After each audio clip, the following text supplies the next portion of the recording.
Let's talk about Puerto Rico's autonomy. What is this? Why not think of other plans? The detective was directly furious, saying you messed up last time. Are you all just going to car again? Are you amateurs? Upon hearing this, the pastor blew up, saying no way to end cooperation, brat. Can you stay calm if Superior scold you? That night, Renji called the detective. Don't be so stiff. Just organize an assassination. The CIA doesn't roll that way. We've got to catch him. The CIA frozen right now, with 1.9 tons of goods relying on Suriname's sales for a year.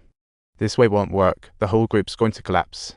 In a pinch, Kwon had to reach out to Zhang for help because he has a route to Europe, and the goods could be sold. Otherwise, he has to pay up for these 2 tons, or the colleague group will hunt him down. But why would Zhang help him? If the pastor dies, the sky over Suriname. The pastor said that even if he dies, Colombia won't supply him with a spark. Zhang received instructions and vowed that pastor would never get a spark. I promise you one thing, whether I'm dead or alive, you'll never lay a hand on a spark. What? Sorry, just take all my plans or go back to those jerks. What's going on in Suriname? In the end, Zhang agreed to the pastor, but the condition was he had to turn over the traitorous acts from his past. This is Zhang's psychological tactic. He said he didn't want to let his past slip away. The traitor was once Zhang's right-hand man, but betrayed him and sided with the pastor. Now, the traitor is actually his right-hand man. The pastor had to agree to Zhang temporarily to get rid of the backlog. Old Kiwi learned that the pastor found a new route and started to get a bit anxious.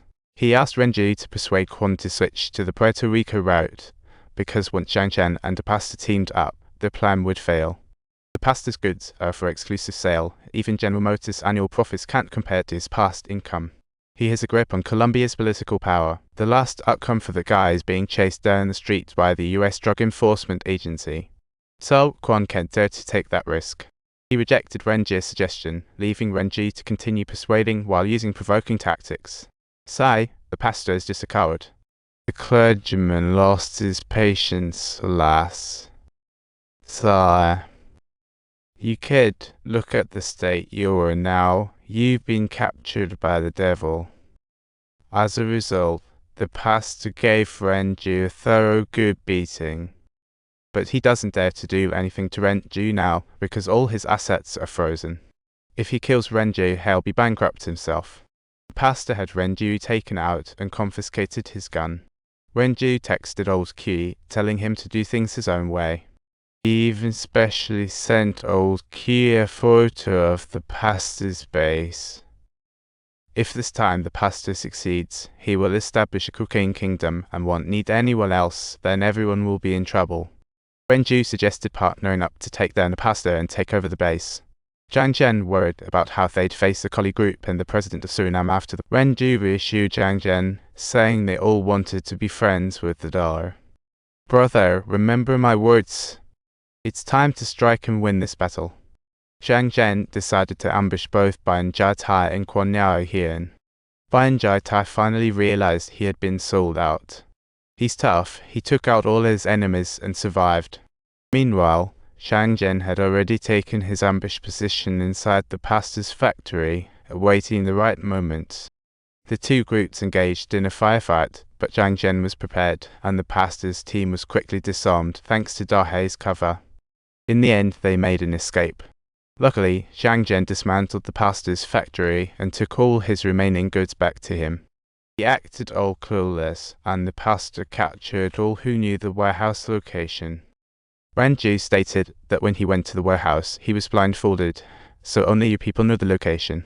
One of the subordinates said he was twisting the facts, and this time the deal with Zhang fell through. He pointed fingers at you all. Pastor, your desire for the elimination of Chinese cities hoping for acts of destruction. Who is this person? Who are you people anyway? Squeak, squeak, squeak.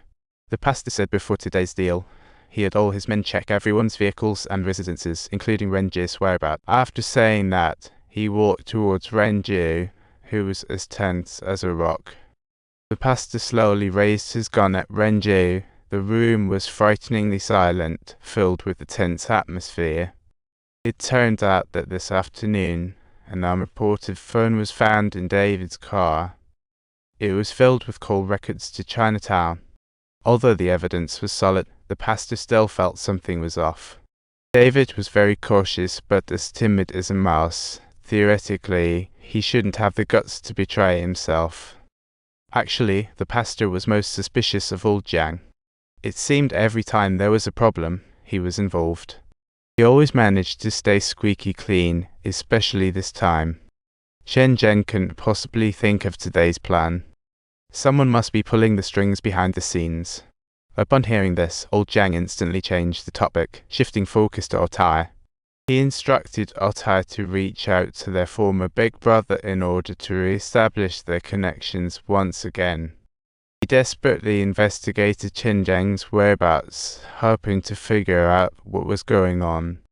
He thought he could see Zheng smoothly, but unexpectedly Chinatown was sealed off. Though he couldn't understand the national essence, he got the body language and decided to leave. Zheng refused to show up. In Zheng's case, suddenly a figure burst out of the staircase. Before old Zhang could react, the figure pounced, and it was the staircase warrior, Altai. Old Zhang's skills were laughable compared to him, but unexpectedly, Altai didn't strike. He snatched the phone instead. He revealed his identity to Captain Q straight away. It turned out he was one of the undercover agents too. Altai revealed his identity out of fear that old Zhang might cause him trouble again. Altai advised old Zhang not to rush into taking action, as Zheng would be taking his place. And since Zheng is a Chinese Korean, he could communicate better with both sides. Most importantly, since Altai was once Zheng's subordinate and was well acquainted with everyone in Chinatown, there was absolutely no need for us to worry about the issue of the Chinese vote. Seeing this slacker still hesitating, the pastor promised him an extra $1 million a month after success. Upon hearing this, the president immediately called the military.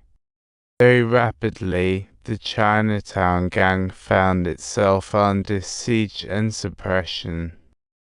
Chinatown felt like it was under attack, with heavily armored helicopters deployed.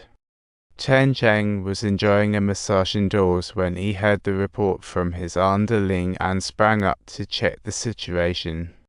The army commenced street clearing operations, continually advising citizens to take refuge indoors for their own safety, and Zheng was found in an extremely disheveled and distressed state.